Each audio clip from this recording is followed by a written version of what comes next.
პროტესტია სადგურის მოედანზე, სადაც გარემოვაჭრეები დახმარების თხოვნით გამოვიდნენ. Როგორც ეს ადამიანები ამბობენ, მათთან მერიის წარმომადგენლები მოვიდნენ და დაემუქრნენ, რომ თუ ღამის 12 საათამდე ბაზრის ტერიტორიას არ დაცლიან და არ გაიტანენ გასაყიდ პროდუქტს, ისინი მათ კუთვნილ დახლებს და გასაყიდ პროდუქტს ძალით წაართმევენ და გაუშვებენ აქედან.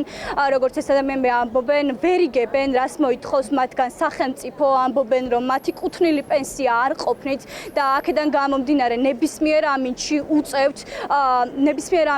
უწევთ, რომ იდგნენ და ივაჭრონ, ანუ შესაბამისად ერთადერთი მათი შემოსავლის წყარო სწორედ გარემოვაჭრეობა.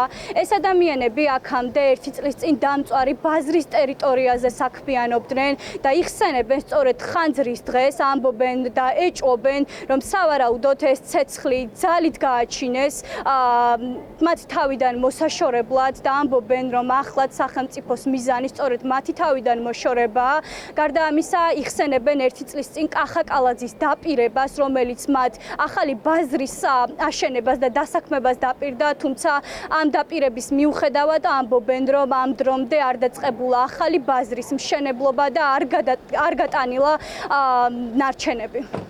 მოსულა ნაგერ ქალებთან და უთქვიათ, რომ ამაღამ 12 საათის მერე თუ არა ალაგებთ, წავიღებთ ყველაფერსო და ჩვენ მეტი ადგილიშვილი არსად არ გვაქვს.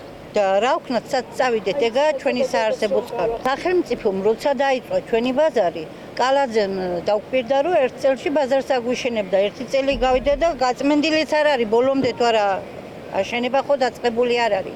ეგაა ჩვენი შემოსავლის წყარო, დედი, ისედაც ვერ დავდივარ, არანაირი წამალი არ მშველის ტაჭკას კიდევ ხელს და ისე მოვდივარ აქამდე, მერე კლიენტს პარკს ვაძლევ და წონი ვზივარ, ისე მტკივა სახსრები წამალში არ მყოფნის არც აქანე აღებული ფული და არაფერი. იძახიან კომპენსაცია მოგეცით. მე შენ 10,000 ლარს წაგართმევ, მოგცემ 2,000 ლარს, მადლობელი დამხვდები?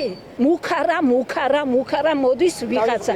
ჯერ თუ მოდიხარ ხო, მითხარი ვინ ახარ, ვინ გიშვებს, რის საფუძველზე მემუქრები, მუქარის გარეშე დამიწვი იმდენი საქონელი იმხელა ბაზარი. ეხლა აქ ალბათ დაწვას ვერ ახერხებენ. ასე გვითხრეს, რომ სანამ ბაზარი აშენდება, იქნებით აქ. ახლა დღეს რომ მოვიდა მერიის თანამშრომელი, ამ საღამოს გადაგიყრით ყველაფერსო და ამიტომ გვინდა რომ რაღაცა იღონოთ და რომ არ გადაგვიყაროთ ეს საქონელი.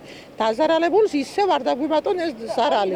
გვიჭირს ყველას, მოგხედოს კაცო, მერია მე იქნება თუ მთავრობა იქნება, მოგხედოს, არაფერი საშუალება არ არის.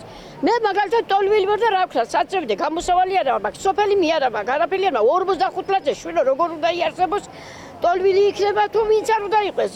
პური ვიყიდო იმითი, თუ საჭმელი ვიყიდო, თუ წამალი ვიყიდო ჯანდაბია, თუ რა ვქნა. გარემოვაჭრეები იმის შიშით, რომ ხვალდილას საკუთარი გასაყიდი პროდუქტი და დახლები აღარ დახვდებათ სახლში ვეღარ მიდიან. აქედან გამომდინარე ეს ადამიანები დახმარებას ითხოვენ.